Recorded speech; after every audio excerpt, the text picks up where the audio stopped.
Hello everyone, welcome back to my mini vlog. জন্মদিনের পরের দিন সকালে উঠে কাজে বেরিয়ে পড়লাম।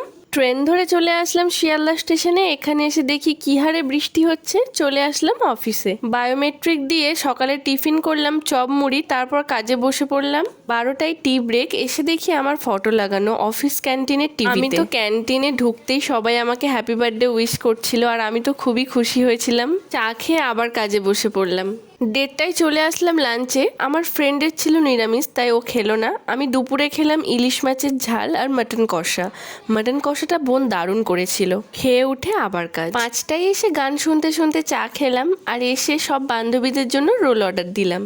একটু পর আমাদের অফিসের তরফ থেকে আনলো কেক। আমি তো খুবই লজ্জা পাচ্ছিলাম। তারপর কেকটা কাটলাম। প্রথমে আগে ম্যানেজার আর টিএল স্যারকে কেকটা দিলাম, তারপর বান্ধবীদেরকে কেক খাওয়ালাম আর অনেক মাখালাম। খুব মজা হয়েছিল সবাই মিলে। একটা বান্ধবী সবাইকে কেকটা কেটে ভাগ করে দিল, আমিও খেলাম, সবাই খেলাম। তারপর সব বান্ধবীদের জন্য রোল কিনে নিয়ে গেলাম। একজন একজন করে সবাইকে দিলাম। লাস্টে আমরা 2 বান্ধবী খেলাম চিকেন পকোড়া আর রোল। এটা হলো আমার বেস্ট ফ্রেন্ড।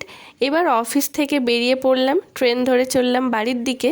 বাড়িতে এসে খেলাম পায়েস। তো এইভাবেই দিনটা কাটলো। ভিডিওটা ভালো লাগলে চ্যানেলটাকে সাবস্ক্রাইব করবে। বাই।